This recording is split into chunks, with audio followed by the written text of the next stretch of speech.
ஸ்டாலினுடைய கனவு பகல் கனவா இருக்கும். கூட்டணி 200 இடங்கள்ல வெற்றி பெறும் சொல்றாரு. அது அவருடைய கனவா இருக்கலாம். ஆனா அனைத்து இந்திய அண்ணா திராவிட முன்னேற்ற கழக தலைமையிலே அமைக்கப்பட்ட கூட்டணி 210 தொகுதியில வெற்றி பெறும். இங்கே மக்கள் ஆதரவோடு குறிஞ்சிப்பாடியில இங்கதான் அமைச்சர் இருக்காரு. அமைச்சர் ஒருத்தர் இருக்காருல்ல, அவர் ஏதாவது செஞ்சிருக்காரா? செய்யாட்டி போது மக்களுக்கு ஒவ்வொருத்தரும் கொடுக்காத பரவாயில்ல. இங்க இருக்கின்ற அமைச்சர் வேளாண்மை துறை அமைச்சராக இருக்கார். இங்க வந்திருக்க எல்லாமே வேளாண்மை துறை விவசாயிகள், விவசாய தொழிலாளி. இந்த வேளாண்மை துறை அமைச்சர் இந்த மாவட்டத்தை சேர்ந்தவர், இந்த தொகுதியை சேர்ந்தவர். ஏதாவது இந்த மக்களுக்கு செஞ்சிருக்காரா? அவரு திமுக தலைவர் சொன்ன மாதிரி வேளாண் பட்ஜெட்னு ஒன்று போடுறாரு. இந்த மக்களை தான் ஏமாத்துறான்னு பார்த்தா ஒட்டுமொத்த விவசாயிகளையும் இந்த அமைச்சர் ஏமாத்திட்டு இருக்கார். நீங்க பாத்தீங்கன்னா வேளாண்மை துறை அதுக்குன்னு ஒரு தனி பட்ஜெட். அந்த பட்ஜெட்ல பாத்தீங்கன்னா 20 டிபார்ட்மெண்ட்ல இருக்கிறதெல்லாம் ஒன்னா சேர்த்தி அதை அறிவிச்சிட்டார். எவ்வளவு பித்தலாட்டம் பாருங்க, எவ்வளவு மக்களை ஏமாற்றுறாங்க பாருங்க, விவசாயிகளை எப்படி ஏமாற்றுறாங்க பாருங்க. 20 டிபார்ட்மெண்ட்டையும் ஒன்னா சேர்த்து வேளாண் பட்ஜெட்.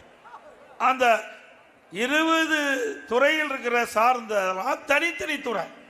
வேளாண்மை துறைங்கிறது தனித்துறை, கால்நடைத்துறை தனித்துறை, நீர்ப்பாசனத்துறை தனித்துறை, இப்படி பல கூட்டுறவுத்துறை தனித்துறை, இப்படி எல்லா துறையிலும் ஒன்றாக இணைந்து ஒரு கூட்டா சேர்ந்து அதுதான் வேளாண் துறை பட்ஜெட்.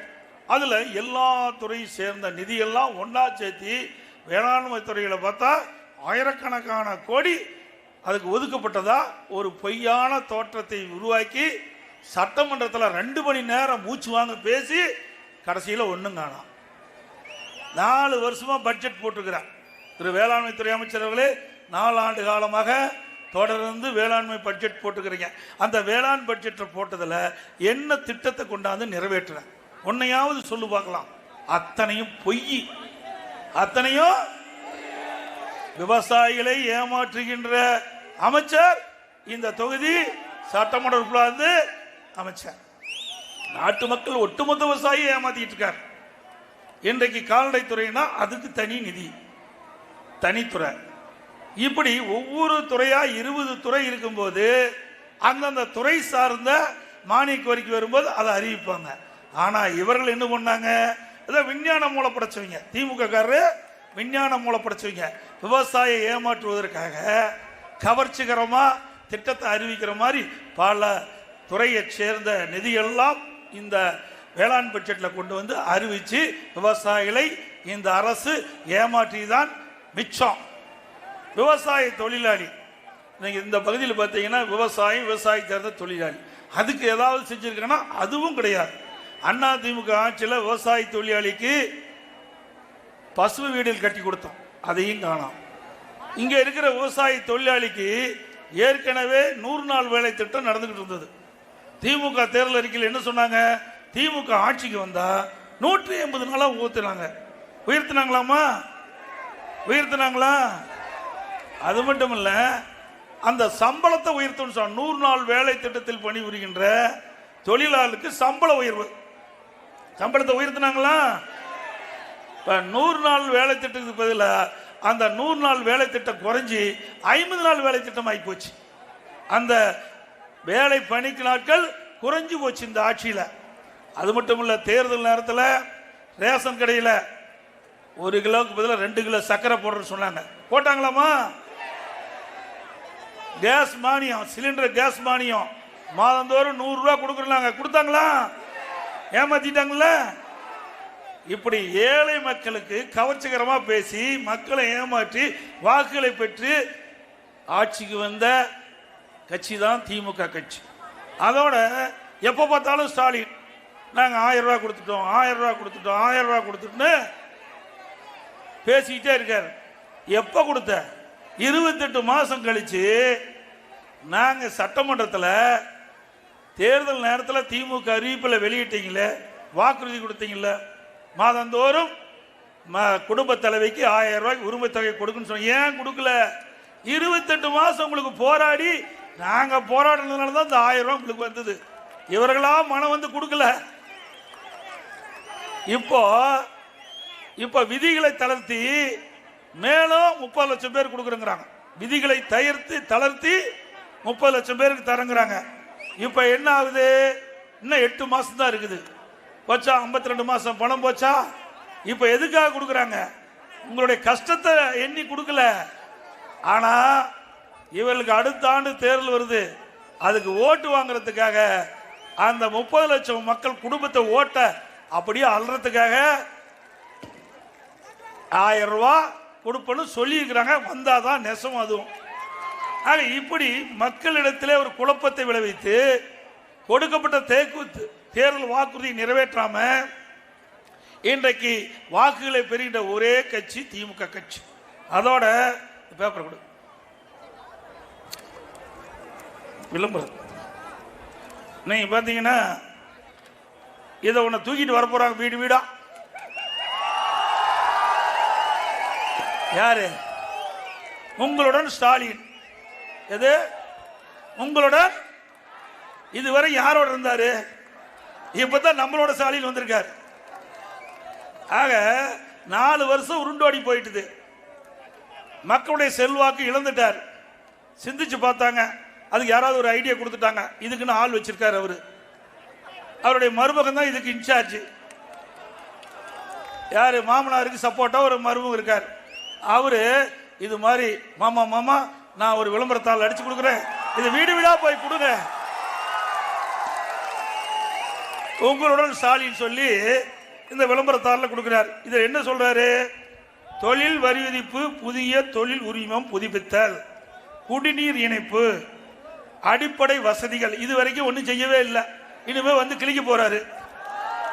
பிறப்பு சான்று, இறப்பு சான்று, புதிய சொத்து, காலிமனை வரி விதிப்பு, பாதாள சாக்கடை இணைப்பு, சொத்து வரி பெயர் மாற்றம், கட்டிட அனுமதி, இப்படி ஏராளமா அடிச்சு கொடுத்துட்டாரு. செய்யவா போறாரு? கொடுக்கறதால கொடுக்குற நோட்டீஸ்ல இப்படி ஏராளமா அடிச்சு கொடுத்துட்டு மக்களை வந்து பார்க்க போறாங்களாம். இந்த அதிகாரிகள்லாம் வீடு வீட வந்து கதவை தட்டி இதை கொடுத்து இந்த குறையெல்லாம் நீக்கிறோம் நீங்க சொல்லுன்னு சொல்லி உங்ககிட்ட வந்து விசாரிக்க வர இருக்காங்க. அப்போ 4 ஆண்டு காலமா மக்களை திராவிட முன்னேற்ற கழக தலைவர் இன்றைய முதலமைச்சர் சிந்திக்கவில்லை என்பது அவரே ஒத்துக்கிட்டார்ல. இப்பதான் அடிப்படை வசதி வேணுமா? எப்படி செய்ய முடியும் ஒரு வருஷத்துல? இன்னும் 8 மாசம் தான் இருக்குது எலெக்ஷனுக்கு. இதே மாதிரி தான் நான் முதலமைச்சராக இருக்கும்போது ஸ்டாலின் எதிர்கட்சி தலைவராக இருந்தார். அப்ப கிராமமா போனார். இவரு மட்டும் இல்ல, இவருடைய மகனையும் கூட்டிட்டு போனார், உதயநிதியும். இவர்களோட இங்க இருக்கிற அமைச்சர் இருக்காரு வேளாண், அவரும் ஊரா போனாரு. அங்க இருக்கிற அமைச்சர் முன்னாள் அமைச்சராக இருந்தாங்க, சட்டமன்ற உறுப்பினர் அப்ப இருந்தாங்க. அவரெல்லாம் ஊரா போய் கிராமத்துல நகரத்துல ஒரு பெட்ஷீட்டை போட்டு ஒரு திண்ணியில் அமர்ந்து அங்க சொல்றாங்க, உங்களுடைய குறைகள் இருந்தால் நீங்க ஒரு தாளை எடுத்து அதுல எழுதி, நான் கொண்டு இருக்கிற பெட்டி வச்சிருக்கிறேன், அந்த பெட்டியில போடுங்க. நீங்க போட்ட பிறகு அந்த பெட்டிக்கு பூட்டை போட்டு சீலை வச்சு வீட்டுக்கு எடுத்துட்டு போய் பத்திரமா வைக்கிறேன். இது என்ன தங்க நகையா போடுறாங்க, வைர நகை போடுறாங்களா? அந்த பெட்டி பூட்டி போட்டு சீல் அடிச்சுட்டு போறாராம். அப்புறம் ஆட்சிக்கு வந்த பிறகு சீலை ஒடிச்சு பெட்டி திறந்து நீங்க போட்ட மனுவை எடுத்து படிச்சு பார்த்து குறைய தீர்ப்பாராம். அப்புறம் எதுக்கு அந்த நோட்டீஸ் கொடுக்குறீங்க? நீங்க தானே ஏற்கனவே உங்கள்கிட்ட மனு வாங்கிட்டாங்க, குறைய தீர்க்கணும் தானே மனு வாங்கினீங்க. அப்ப எதுக்கு மறுபடியும் இந்த மனு, இந்த விளம்பரத்தால் எதுக்கு? ஏற்கனவே மக்களை ஏமாற்றிட்டு போதாதா? அது மட்டும் இல்ல, இவர்கள் எப்பவுமே விஞ்ஞான மூலப்படுத்துவீங்க. தேர்தல் வந்துடுதுன்னு வச்சுக்கோங்க, அங்க இருக்கிற தலைவர் இருந்து தொண்டை வரைக்கும் எப்படியெல்லாம் மக்களை ஏமாற்ற வேண்டும் என்று திட்டம் போட்டு ஏமாற்ற கூட்டம் தான் இந்த கூட்டம். அப்படிப்பட்ட கட்சி தான் திமுக கட்சி. வீடு வீடா வருவாங்க, உஷாரா இருங்க. இன்னொன்னு, எல்லா கட்சியும் உறுப்பினர் சேர்த்துவாங்க, கட்சிக்கு உறுப்பினர் சேர்த்துவாங்க. அது இந்தியாவில் முழுவதுமே யார் விருப்பமோ அந்த விருப்பப்பட்டவர்கள் அந்த கட்சியில் போய் இணைஞ்சுக்குவாங்க. அதுதான் இதுவரைக்கும் நடைமுறை. திமுகவிலையும் அப்படித்தான் இருந்தது. ஆனா திரு ஸ்டாலின் என்னைக்கு திமுக தலைவர் வந்தாரோ அன்னைக்கே திமுக உறுப்பினர்லாம் வேற கட்சிக்கு மாறி போயிட்டாங்க. புதிய உறுப்பினர்கள் சேர்க்க முடியல. பார்த்தாரு. இப்போ ஊட போய் கதவை தட்டி எங்க கட்சியில் சேர்ந்துக்குங்க, எங்க கட்சியில் சேர்ந்துக்குங்கன்னு கெஞ்சாத குறைய கெஞ்சி கட்சியில சேர்த்துற அவல நிலை உள்ள ஒரே கட்சி திமுக கட்சி தான். எங்கேயாவது உறுப்பினர் சேர்க்கறதுக்கு இந்தியாவில் போய் வீடு வீட பிச்சை எடுக்கிற மாதிரி கதவை தட்டி பிச்சை எடுத்த கட்சி திமுக கட்சி ஒண்ணுதான். அந்த அளவுக்கு திமுக போயிட்டுது. படுபாதாளத்துக்கு திமுக போயிட்டுது. ஏன்னா 4 ஆண்டு காலம் மக்களை சிந்தித்து பார்த்து திட்டங்களை கொண்டாந்துருந்தா மக்கள் அவர்களை ஆதரிப்பாங்க, கட்சிக்காரன் அவரை ஆதரிப்பான். ஒண்ணுமே செய்யல. அது மட்டும் இல்ல, திமுக அமைச்சரவையில் இருந்த ஒரு அமைச்சர் திரு பழனிவேல் தியாகராஜன் ஒருத்தர், அவர் நிதி அமைச்சராக இருந்தார். 2 வருஷத்துக்கு முந்தி ஒரு ஆடியோவில் ஒரு செய்தி வெளியிட்டார். அதில் என்னன்னா, திரு சபரீஸ்வரன் யாருன்னா திரு ஸ்டாலினுடைய மருமகன், உதயநிதி ஸ்டாலின் திரு ஸ்டாலினுடைய மகன், 2 பேர் சேர்ந்து திரு சபரீஸ்வரன் அவர்களும் திரு உதயநிதி அவர்களும் 30,000 கோடியை கையில் வைத்துக் கொண்டு என்ன செய்வது என்று தெரியாமல் புரியாமல் இருந்து கொண்டிருக்கிறார் என்று செய்தி வெளியிட்டார். அப்படின்னா 2 வருஷத்துலேயே 30,000 கோடி கொள்ளையடிச்சிருக்காங்கன்னா இந்த ஆட்சி தேவையா? நாம சொல்லலைங்க, எதிர்கட்சி சொல்லல, மக்கள் சொல்லல. திமுக அமைச்சரவையில் இருந்த ஒரு நிதி அமைச்சர், அன்றைய நிதி அமைச்சர் இந்த செய்தியை ஆடியோ மூலமா தெரிவிச்சாரா இல்லையா? இது வரைக்கும் ஸ்டாலின் பதிலே சொல்லல. ஆட்சிக்கு கொள்ளையடிக்கிறது ஒண்ணுதான் திமுகவுடைய நோக்கம். அத்தனை துறையிலையும் ஊழல் இல்லாத துறையே இல்லை. அவருடைய தாரக மந்திரமே கமிஷன், கலெக்ஷன், கரப்ஷன். என்ன கமிஷன், கலெக்ஷன், கரப்ஷன், இதுதான் இந்த ஆட்சியுடைய தாரக மந்திரம். வேற என்ன மக்கள் கண்டாங்க? இன்றைக்கு வேளாண்மை துறை அமைச்சர் இருக்காருங்க, என்ன வாக்குறுதி கொடுத்தாங்க? கரும்பு, ஒரு மெட்ரிக் டன் கரும்புக்கு ஆதார விலை 4,000 ரூபாய் கொடுக்கறாங்க. கொடுத்தாங்களா விவசாயிகளுக்கு? ஒரு குவிண்டால் நெல்லுக்கு ஆதார விலை 2,500 ரூபாய் கொடுக்கறாங்க. கொடுத்தாங்களா? அப்படி விவசாயிகளை ஏமாற்றிட்டாங்கல்ல. வேளாண்மை துறை அமைச்சர் இந்த தொகுதியினுடைய சட்டமன்ற உறுப்பினர். அவர் கொடுக்கப்பட்ட வாக்குறுதி, நான் ஒவ்வொரு வேளாண்மை துறை மானிய கோரிக்கை வரும்போது எழுந்து கேட்பேன், நீங்க 4,000 ரூபாய் கொடுக்குன்னு சொல்லிட்டீங்களே என்னாச்சுன்னு. எங்களுக்கு 5 வருஷம் இருக்குது, 5 வருஷத்துக்கு கழிச்சு நான் கொடுப்பேன். 5 வருஷம் கழிச்சு ஆட்சியே போயிருது, எங்க கொடுப்பேன்? 5 வருஷம் கழிச்சு ஆட்சியே போயிருது, அப்புறம் எப்ப கொடுக்க முடியும்? மக்களை ஏமாற்றுவதிலே நம்பர் 1 இங்க இருக்கிற வேளாண்மை துறை அமைச்சர். அது மட்டுமா, இன்னைக்கு பார்த்தீங்கன்னா ஒரு 4 அதிகாரி நியமிச்சிருக்கிறாங்க. 4 அதிகாரி, கூடுதல் தலைமை செயலாளர் அந்தஸ்துள்ள 4 IAS மூத்த அதிகாரிகள் நியமிச்சிருக்கிறாங்க. எதுக்கு? ஒவ்வொரு IAS அதிகாரிகளுக்கும் கிட்டத்தட்ட 5 டிபார்ட்மெண்ட் 10 டிபார்ட்மெண்ட் பிரிச்சு கொடுத்துருக்காங்க. இன்னைக்கு அமைச்சர் சொல்லி பார்த்தாங்க, ஒன்றும் நடக்கல. முதலமைச்சர் சொன்னாரு, ஒன்றும் நடக்கல. பிறகு பார்த்தாரு, அங்கங்க இருக்குத விவாதம் அடையில. செய்தி தொடர்பாளர் பேசினாங்க, ஒன்றும் முடியல. பொதுக்கூட்டத்தில் பேசி பார்த்தாங்க, ஒன்றும் முடியல. இப்போ திராவிட முன்னேற்ற கழக ஆட்சியில் நடைபெற்ற பணிகள், மக்களுக்கு செய்த நன்மையெல்லாம் இந்த 4 IAS அதிகாரிகளை வச்சு நாள் ஒன்றுக்கும் மக்களிடத்துல இந்த செய்தி போய் சொல்ல வேணுமா? எவ்வளவு நாடகம் ஏங்க! அந்தந்த துறை வேலை யார் பார்க்கறது?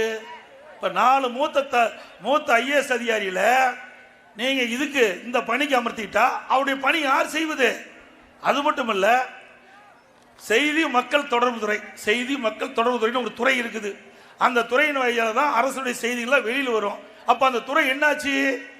இந்த துறை என்னாச்சு? கடப்புல போட்டான். அதுல இருக்கிற மந்திரி என்னாச்சு தெரியல. அதுல இருக்கிற துறை செயலாளர் என்னாச்சு ஒன்னும் தெரியல. இந்த நாட்டு மக்களை ஏமாற்றுவதற்காக இன்றைக்கு காலையில இந்த அறிவிப்பு அறிவிச்சிருக்கிறாங்க. 4 மூத்த IAS அதிகாரிகள் நியமிக்கப்பட்டு திராவிட முன்னேற்ற கழக ஆட்சியில் நடைபெற்ற பணிகள் செய்த நன்மையும் மக்களுக்கு எடுத்து போய் சொல்ல வேணுமா? எப்படி போய் பேசுறாங்க? இந்த 4 IAS கூடுதல் அதிகாரிகள் நாங்கள் கேட்டுக்கொள்கிறோம், உண்மை செய்தி சொல்ல வேண்டும், உண்மையான செய்தியை நாட்டு மக்களுக்கு சொல்ல வேண்டும். அப்படி ஏதாவது தவறான பொய்யான செய்தியை திரு ஸ்டாலினுடைய வேண்டுகோளுக்கு நீங்க தெரிவித்தால் அனைத்து இந்திய அண்ணா திராவிட முன்னேற்ற கழக ஆட்சி 2026 வரும். அதற்கு தகுந்த பதிலை இந்த ஐஏஎஸ் அதிகாரி சொல்ல வேணும். கேவலமா இல்ல? அதுக்கு டிபார்ட்மெண்ட்டுக்கு ஒரு அதிகாரி இருக்கிறாங்க. அதை விட்டுட்டு மூத்த 4 ஐஏஎஸ் அதிகாரி போட்டு இவர் நன்மை செய்த நாட்டு மக்களுக்கு விளக்க வேணுமா? முடிஞ்சு போச்சு கதை. அதனாலதானே இத்தனை பேருக்கு இவ்வளவு அவதாரம் எடுக்கிறாரு. என்னென்னமோ அவதாரம் எடுக்கிறாரு. எப்படியாவது உங்களுடன் ஸ்டாலின்ங்கிறாரு, 4 ஐஏஎஸ் அதிகாரி போடுறாரு. ஆக நாட்டு மக்களுடைய செல்வாக்கு இழந்த நிலையை இதன் மூலமாக ஸ்டாலினை தெளிவுபடுத்திட்டார். அது மட்டும் இல்ல, இன்றைய தினம் பார்த்தீங்கன்னா இந்த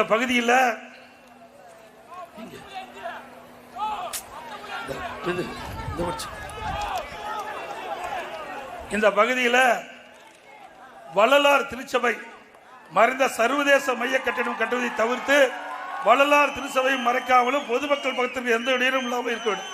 இந்த வள்ளலார் எவ்வளவு பெரிய பூமி, புண்ணிய பூமி. இதுல வேண்டுமென்றே திட்டமிட்டு அவருடைய புகழை மறைப்பதற்காக அந்த இடத்தை அரசாங்கம் கையப்படுத்தி வேறு துறைக்கு கொடுப்பது கண்டிக்கத்தக்கது. அண்ணா திமுக ஆட்சி மலர்ந்ததையும் இதற்கு விடிவு காலம் பிறக்கும். அது மட்டுமல்ல, குறிஞ்சிப்பாடி தொகுதி இயற்கை சீற்றத்தால் அடிக்கடி வருவதனால கரும்பு, வாழை, பூக்களுடைய பயிரிட்ட பயிர்கள்லாம் சேதமாகுது. அதை தடுக்கக்கூடிய சூழ்நிலையை நாங்கள் ஏற்படுத்தி கொடுப்போம். குறிஞ்சிப்பாடி சிப்காட்டில் சுமார் 40 தொழிற்பேட்டை இருந்தது, 15 தான் இயங்குது. மற்றதெல்லாம் மூடி கிடப்பதாக சொல்கிறார்கள். சிலதை இயங்காமல் நிறுத்தி வைக்க சொல்கிறார்கள். அதையெல்லாம் அதிமுக ஆட்சி வந்தவர்கள் இயக்கப்பட்டு வேலைவாய்ப்பை உருவாக்கி தரப்படும். அதே போல குறிஞ்சிப்பாடி தொகுதி மீனவர்கள் நிறைந்த பகுதி என்பதால் இவர் வாழ்வாதார முன்னேற்ற வகையில் துறைமுக பணியை விரைந்து முடிக்க உரிய நடவடிக்கை அதிமுக அரசு எடுக்கும். அதோட இந்த பகுதியில் பார்த்தீங்கன்னா நெசவாளர்கள் அதிகமாக இருக்குது. நெசவாளர்கள் அதிகமாக இருக்கின்ற பகுதி இந்த பகுதியில். இந்த நெசவாளர்கள் இன்றைய தினம் அந்த தொழில் சரிந்து நலிவடைந்து இருக்கின்றது. அந்த தொழில் சிறக்க உரிய நடவடிக்கை அதிமுக அரசு எடுக்கும் என்பதை இந்த நேரத்தில் தெரிவிக்கின்றேன். அனைத்து இந்திய அண்ணா திராவிட முன்னேற்ற கழக அரசு இருக்கும்போது, நான் முதலமைச்சர் இருக்கும்போது வருட மானியம் 50 ரூபா இதற்கு ரிபேட் கொடுப்பாங்க. அப்ப அந்த கைத்தறி துணிகள் அதிகமாக நெய்யப்பட்டு தேங்கிய நிலையில் இருந்த பொழுது கைத்தறி நெசவாளர்கள் அதனுடைய தலைவர்களும் என்னை சந்தித்து கோரிக்கை வச்சாங்க. அந்த கோரிக்கையின் அடிப்படையில் அம்மாவுடைய அரசு அவருடைய மானியத்தை 300 கோடி ஒதுக்கி கொடுத்தது. நெசவாளுடைய பாதுகாப்புக்காக நெசவால் நெய்யப்பட்ட அந்த கைத்தறி துணிகள் விற்பனை செய்வதற்கு 300 கோடி மானியமாக கொடுக்கப்பட்ட அரசு அதிமுக அரசு. அவளுக்கு பசு வீடுகள் கட்டி கொடுத்த அரசு அதிமுக அரசு. அது மட்டுமல்ல, நெசவாளர்கள் கோரிக்கை வச்சாங்க. நான் சட்டமன்றத்திலையும் திமுக அரசினுடைய கவனத்திற்கு கொண்டு வந்தேன். நெசவாளர்கள் அதிமுக ஆட்சியில் இருக்கும்போது அந்த கூட்டுறவு நெசவாளர் சங்கத்தில் அந்த துணி நெய்கின்ற நெசவாளர்கள் அவ்வப்போது கூலி வழங்கப்படும். ஆனால் திமுக ஆட்சிக்கு வந்த பிறகு நெசவாளர் கூட்டுறவு சங்கத்தில் அதில் இருக்கிற பணிபுரிகின்ற நெசவாளர்கள் வங்கியில் போய் தான் அந்த பணத்தை எடுக்க முடியும். உடனே போய் கிடைக்காது. ஏன்னா அவர் கூலிக்கு நெசவு செய்கிறாங்க. உடனுக்குடன் பணம் கொடுத்தா தான் அவர் குடும்ப செலவுக்கு அந்த பணம் கிடைக்கும். ஆனால் அதுக்கு மாறாக வங்கியில் போட்டு 10 நாள் 15 நாள் கழிச்சு தான் அவளுக்கு அந்த சம்பளம் கிடைக்கும். அந்த நிலையம் அதிமுக ஆட்சி வந்த பிறகு மாற்றி ஏற்கனவே அதிமுக ஆட்சியில் அவளுக்கு தினந்தோறும் நெய்கின்ற ஏற்றவாறு கூலி வழங்கப்பட்டது. அது தொடர்ந்து வழங்கப்படும் என்ற செய்தி இந்த நேரத்தில் தெரிவிக்க விரும்புகின்றேன். அதே போல இங்க இருக்கின்ற வேளாண்மை துறை அமைச்சர் அதிமுக ஆட்சி இருக்கின்ற பொழுது இன்றைக்கு விவசாயிகளுக்கு நிறைய திட்டங்களை கொடுக்கின்ற போது டிராக்டர் மானியம் கொடுப்போம், ஸ்பேர் மானியம் கொடுப்போம். இப்படி இயந்திரங்கள் மானியமாக கொடுத்தது அதிமுக ஆட்சியில். அதெல்லாமே ஆன்லைனில் முறைப்படி ஆன்லைனில் பதிவு செய்யணும். அந்த சீனியாரிட்டி படி அவர்கள் கொடுத்தோம். ஆனால் இங்கே இருக்கிற வேளாண்மை துறை அமைச்சர் பொறுப்பேற்றவுடன் ஆன்லைனில் எடுத்துட்டு திமுக காரன் யாரா இருக்கா அவர்களாம் கொடுத்துட்டார். தகுதி இல்லாமலாம் கொடுத்துட்டார். ஒரு டிராக்டர் வாங்குறாந்தா 10 லட்சம் ரூபாய்னா பெண்கள் மேலே வாங்கினா 5 லட்சம் ரூபா மானியம் அடிச்சுட்டாங்க, ஆட்டை போட்டாங்க. 2 லட்சத்து வாங்கி யார் டிராக்டர் வாங்கலாம் 2 லட்சத்து வாங்கிக்கிறது. அதே மாதிரி மற்றவர்கள் வாங்கினா அதில் வந்து 4 லட்சம் 10 லட்சம் ரூபாய் மானியம், டிராக்டர் விலைன்னா 4 லட்சம் மானியம். இப்படி சம்மதம் இல்லாத தகுதி இல்லாத விவசாயிகள்லாம் இப்படி டிராக்டர் கொடுத்துருக்கிறீங்க. இதெல்லாம் அதிமுக ஆட்சி வந்தா தோண்டி எடுத்து விசாரணை அமைக்கப்பட்டு இப்படி ஊழல் நடந்தா முறைகேடு நடந்தா தகுந்த நடவடிக்கை எடுக்கப்படும். அதோட பெருமாள் ஏரி, பிரம்மாண்டமான பெருமாள் ஏரியை நாங்க தான் தூர்வாரத்துக்கு டெண்டர் விட்டு அந்த பணியை துவக்கணும். திமுக ஆட்சிக்கு வந்தது, மண்ணெல்லாம் அள்ளி வித்து விட்டாங்க, மண்ணெல்லாம் அள்ளி வித்துட்டாங்க. அதைத்தான் ஒழுங்கா செஞ்சாங்கன்னா அதுவும் இல்லை. அப்படியே பில்லை போட்டு அந்த பெருமாள் ஏரியில் இருக்கிற முழு ஏரியினுடைய தூர் வாராம ஒரு பகுதியை மட்டும் தூர் வாரிட்டு எல்லா பணத்தையும் ஆட்டை போட்டதா தகவல். அப்படி உண்மையா இருந்தா, முறைகேடு இருந்தா அதிமுக ஆட்சியில் விசாரிக்கப்படும். முழுமையா பெருமாள் ஏரி முழுமையாக தூர் வராமல் இருப்பதாக காலையிலே நடந்த விவசாயிகள் சங்க கூட்டத்தில் விவசாய பிரதிநிதிகள் என்னிடத்தில் தெரிவித்தார்கள். அதிமுக ஆட்சி வந்த பிறகு அதில் தூர் வராத பகுதியை மீண்டும் தூர்வாரி அதிக நீர் பிடிக்கக்கூடிய அளவுக்கு செய்வோம் என்பதையும் இந்த நேரத்தில் தெரிவிக்க விரும்புகிறேன்.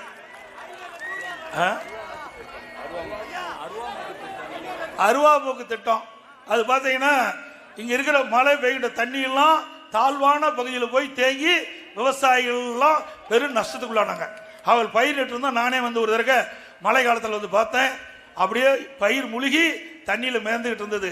விவசாயிகள் வைத்த கோரிக்கையை நிறைவேற்றுகின்றதால் அருவாமுக்கு திட்டத்தை கொண்டு வந்து கால்வாயை அகலப்படுத்தி அதை கரையெல்லாம் பலப்படுத்தி அந்த மழை காலத்தில் பெய்கின்ற நீர் முழுவதும் வடிகின்ற ஒரு சூழ்நிலையை உருவாக்கி தந்த அரசாங்கம் அதிமுக அரசாங்கம். அந்த திட்டத்தை நாங்கள் தான் நிறைவேற்றி கொடுத்தோம்.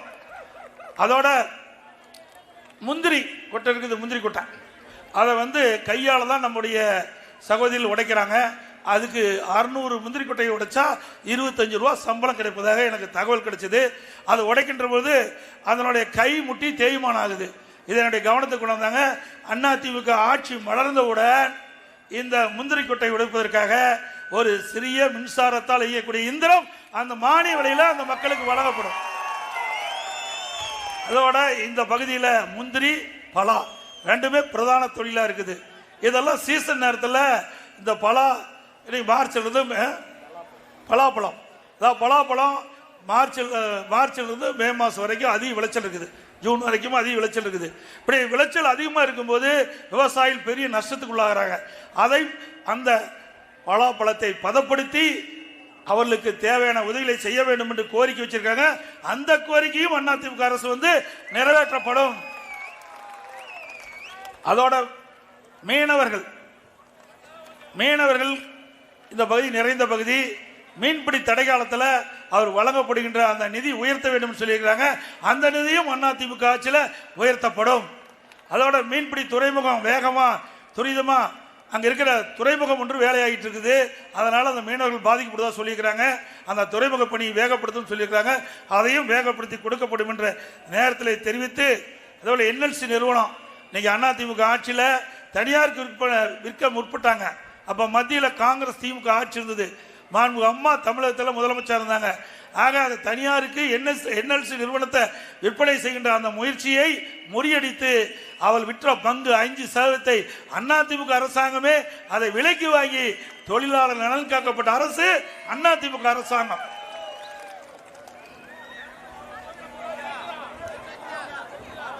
ஆக யாருக்கு அதே மாதிரி என்எல்சியில் விரிவாக்கம் செய்கிறாங்க. இந்த விரிவாக்கம் செய்கின்ற பொழுது பொன் விளையக்கூடிய பூமியான விவசாய பூமியை கையகப்படுத்திருக்கிறாங்க. அப்படி கையகப்படுத்துகின்ற பொழுது நியாயமா விவசாயிகள் கேட்கிறாங்க, எங்களுக்கு இந்த இழப்பீடு தொகை போதவில்லை, நீங்கள் கொடுக்கின்ற தொகை போதவில்லை, மார்க்கெட் மதிப்பு கொடுக்க வேணும் அப்படின்னு கோரிக்கை வச்சிருக்கிறாங்க.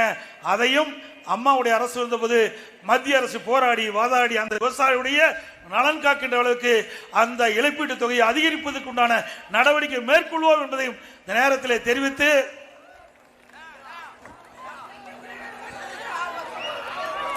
அனைத்து இந்திய அண்ணா திராவிட முன்னேற்ற கழக அரசு உங்களுடைய மகத்தான ஆதரவின் பேரிலே 2026 மலர வேண்டும். அனைத்து இந்திய அண்ணா திராவிட முன்னேற்ற கழகத்திற்கு ஆதரவு தருவீங்களா?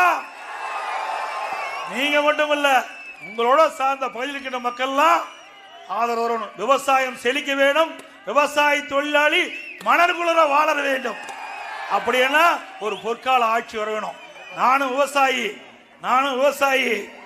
விவசாய கஷ்டத்தை உணர்ந்தவன், ஏழை மக்களுடைய கஷ்டத்தை உணர்ந்தவன், விவசாயி தொழிலாளியுடைய கஷ்டத்தை உணர்ந்தவன். அப்படி அடித்தட்டில் வாழ்கின்ற மக்களுடைய எண்ணங்களை நிறைவேற்றுகின்ற அரசு அதிமுக அரசு. அதற்கு நீங்கள் துணை நிற்க வேண்டும் என்று அன்போடு இந்த நேரத்தில் கேட்டு 2026 அனைத்து இந்திய அண்ணா திராவிட முன்னேற்ற கழகம் வெற்றி வாகை சூடும். திமுக கோட்டை விட்டு ஓடும்.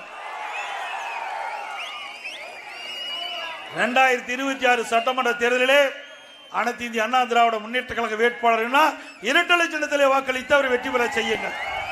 அதே நேரத்தில் கூட்டணி கட்சிக்கு ஏதாவது ஒரு வேளை ஒதுக்கப்பட்டால் அவர் யார் வேட்பாளர் நிற்கிறாங்களோ அந்த வேட்பாளர் எந்த கட்சி சேர்ந்தவரோ அந்த கட்சி சின்னத்துக்கு வாக்களிக்க வேண்டும் என்று அன்போடு இந்த நேரத்தில் கேட்டு, மக்களை காப்போம், தமிழகத்தை மீட்போம், தமிழகத்தை.